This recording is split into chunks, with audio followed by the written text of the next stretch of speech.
Hi there, my name is Femi Olade, and this is The Conversation with PFlow. Last week, we started our discussion on career and personal development. Today, we're going to have the second series. I suspect we might actually have a third series on this, but let's see how far we can go today. So last week, I started with understanding certain principles around how you should choose your career and what principles you should think about before choosing them. I also talked about how some of the contributions to our career are not things that we have control over. Today, I want to be more specific on what I believe the skills that you require are for as the world evolves. A few months ago, I was privileged to talk to some of the professionals at the JCI Lagos City chapter in Lagos. And it was such an interesting conversation. We talked about some very interesting developments in the last few years and the type of skills that employers were going to require.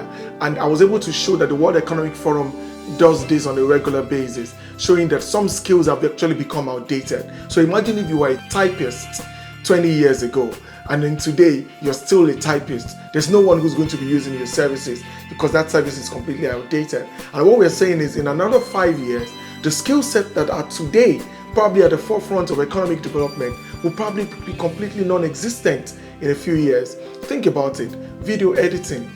Sometimes you can even do it at home. People DIY their video edits. So that's the way the world has changed.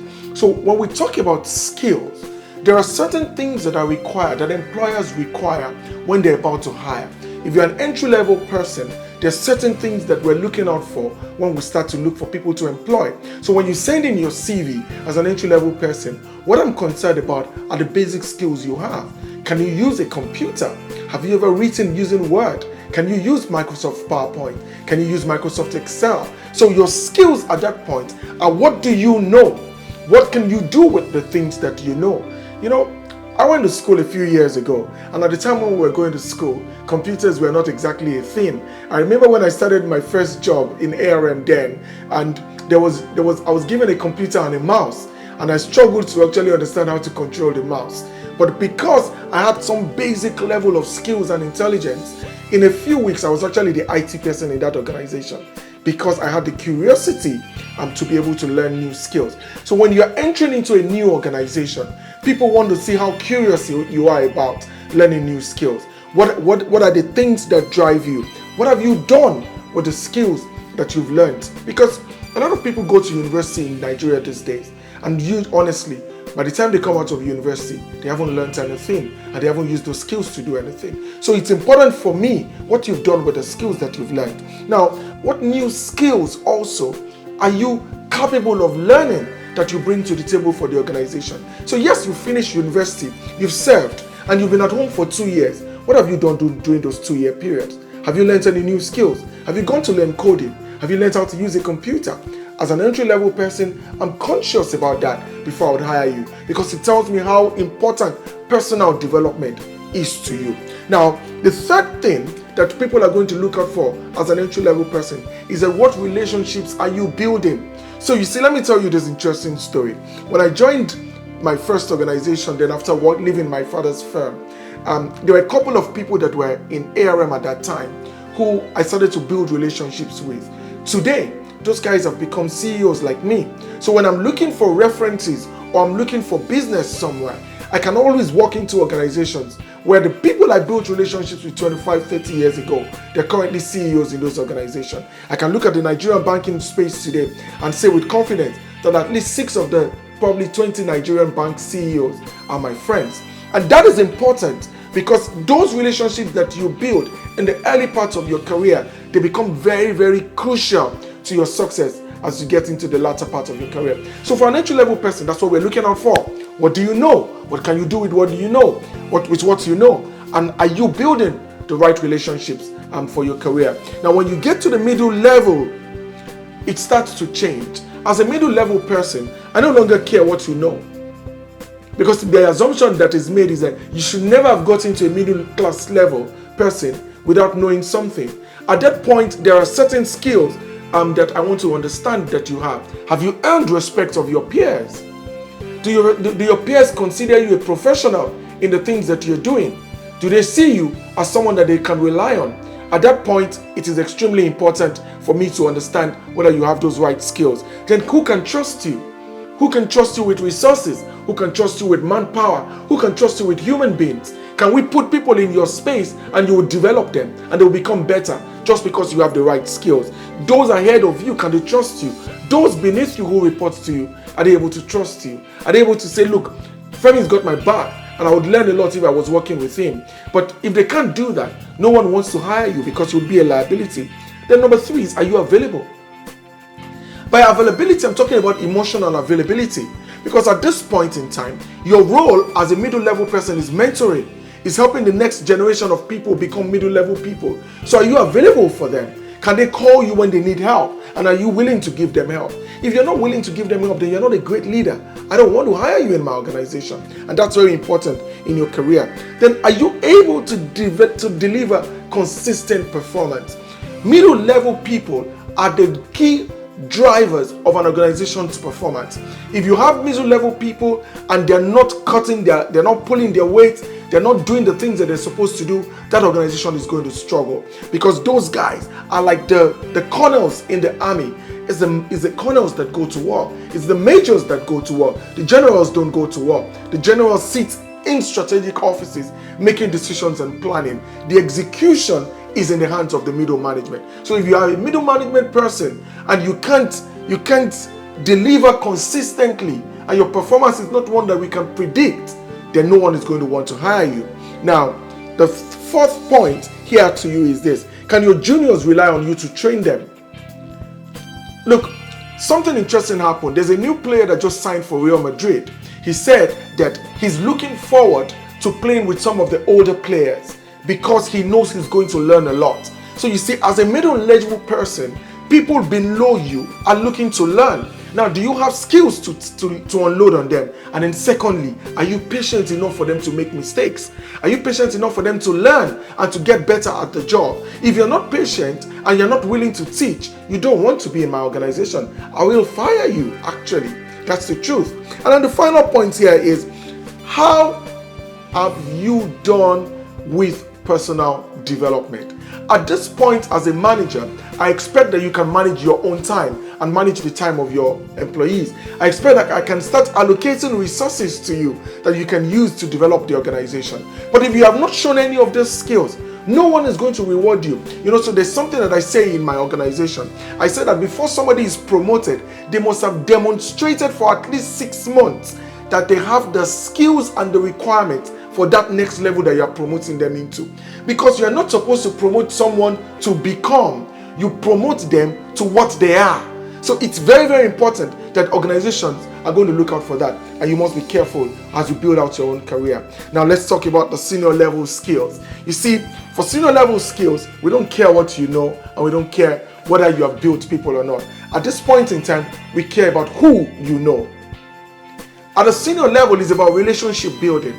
It's about using the relationships that you have to unlock value for the organization. So if you're a senior person in an organization, be it a church, be it a mosque, be it a bank, be it an hospital, what we're expecting of you is senior level engagement. Engaging with people that are significantly higher than you, engaging with people that are beneath you, but having long-lasting relationships that are able to add value. I don't want to care whether you can write a financial model or you can build a presentation. I take that for granted. But the question is, do you have relationships that can unlock doors? Do you have the temperament to be able to go into a negotiation and get the best deal for the organization without destroying the organization? That is very, very important. Then can you manage people and resources? We're giving you a budget of ₦1 billion. Can you manage it? Can you ensure that the organization gets the best value out of it? If you can't do that, no one wants to hire you as a senior person. You can come into that interview and say, oh guys, I built the model that built Nigeria's world economy. No one cares. The question at this point is that, can we allocate resources to you, and can you manage them efficiently and effectively, and can you deliver the results? That is what we're looking for from you as a senior person. Then do you have the ability to build and sustain strategic relationships? So it's not just having relationships. It's not like, oh, you're friends with everyone. No. Strategically, the organizations that we have contact with, do you know people in there? Do you have social and economic relationships with those people, so that when decisions are about to be made concerning our organization, do you have somebody in that organization that will be speaking for us? That becomes important for us. And when you're a senior management person. And then, number 4, who knows you and who do you know? My pastor used to say something that used to crack me up. And he says that when you go from who are you to how are you, then you've gone through some very important hoops in your development. So when people meet you, are they saying who are you, or are they asking how are you? How are you connotes familiarity. Who are you means they don't know who God knows what you are. And then you need to introduce yourself. So you see, if an Aliko Dangote walks into a room, no one is going to ask him, who are you? If Tony Elumelu walks into a room, no one is going to ask him, who are you? They're going to say, how are you? How are you, sir? So it's important that when you get to that senior executive level, that people know you. You must be visible. You can't be a chief executive and you're hiding in your house. Here, your temperament no longer matters. This is now building the right skills to ensure that you have the right recognition in the market and that people know you. Now, one thing that we want to understand here, and that's point number 5, is that as a leader, by the time you get to this senior level, you must understand crisis management. 2020, we all slept and woke up one morning, and then the world discovered something called COVID. Some organizations disappeared as a result of COVID because the leaders were not prepared for the crisis that ensued. Look, my organization, when COVID happened, the first thing we did was to pivot to home working. Today, we probably have only 60% of our staff in the office at any point in time. People are working in different parts of the world and they're still part of our organization and they're delivering value. If you're a leader and you're not able to calm a storm, you're not able to be very calm in the middle of a crisis, you are in trouble and your organization is in trouble. So as an executive, we expect that you can manage crisis. There is a problem. We've not delivered to a client what we're supposed to deliver to them. Are you able to calm the client? And we're able to get the people to deliver what the client needs in a very short period of time. That's what we're looking for. So the final point that I want to talk about for you as a senior levels person is reliability. Look, as an executive, people must be able to trust you. They must be able to rely on your word. If you say to them, we will deliver this, you must be able to see it through. So if you don't have that, no one is able to trust the organization. And understand this, trust is an important part of the value of a brand. If people trust a brand, they're going to consume its products without fear or favor. And that reliability is an important part of the brand of the organization. If you talk about MTN, you say if MTN, they tell you that they are everywhere you go. But the truth is that the reason why MTN is the largest telecoms company in the country is simply because it's true. There are so many places that you're driving on the road in Nigeria that no other network is working but MTN, simply because they're really everywhere you go. So the brand trust actually comes from the executives. The executives made a promise as a brand promise and they delivered on that promise. So this is very, very important for you when you're building your career. Let me round off with this. There are certain things that you must understand when you're building your career. One of that is that people who trust your competence, they will stick with you. Understand that. So if you consistently perform, then you're going to deliver. I was having a conversation with my team a few seconds ago, and I said to them that, look, one of the things that I do in life is that I'm very loyal. If somebody has delivered once and delivered twice and the third time, it's unlikely that I'm going to change them, and I take time to build that loyalty. So the truth here is this, that when people trust your competence, they stick with you. Another point I want you to know is that when you show yourself and you are confident, and people are going to believe in your abilities.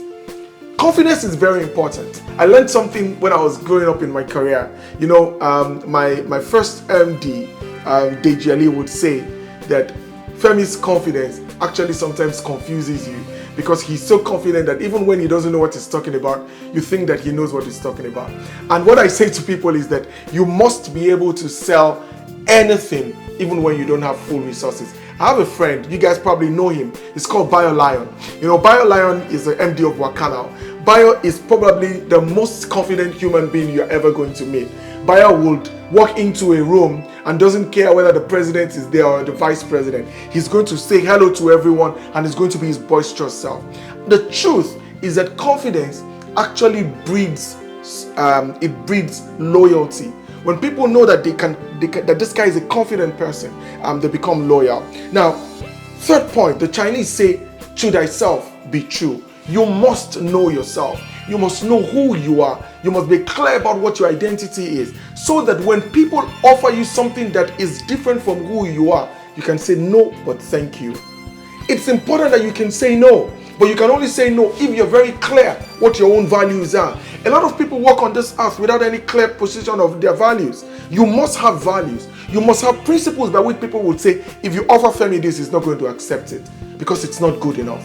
Those are very important principles that you must build your life around. Now, the final point I want to leave you with today is that you must know how to manage important relationships. I use the word important and I underline it. You see, it's not every relationship that you have that's important. It's not every relationship that you have that's going to add value. You must be able to rank your relationships based on the level of importance. And you must invest adequate time in the important relationships. Why?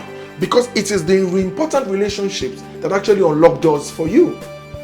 When doors are unlocked for you, results happen. You know, I'll tell you this story as a round-off. My organization was looking to pitch for a role that we were very competent at doing. But the truth is that we had no one to speak for us. But luckily for us, we had a relationship with a client who we've been delivering value to for years. And one word that he said to the chief executive of that big organization, a recommendation from him, and that was it. We got the job and we did it to the satisfaction of the organization. And I realized that, look, you know what? We could have been the best in the world, but because there was no one to speak for us, no one would have known. So it's important that you realize the importance of managing those key relationships.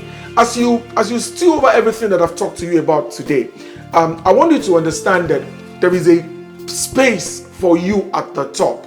But that space is only going to be vacant if you don't step up to it. My name is Femi Olade, and you've just had the conversation with PFlow. I'll see you next week. Remember to follow me. All of my handles are on the link below. Thank you very much.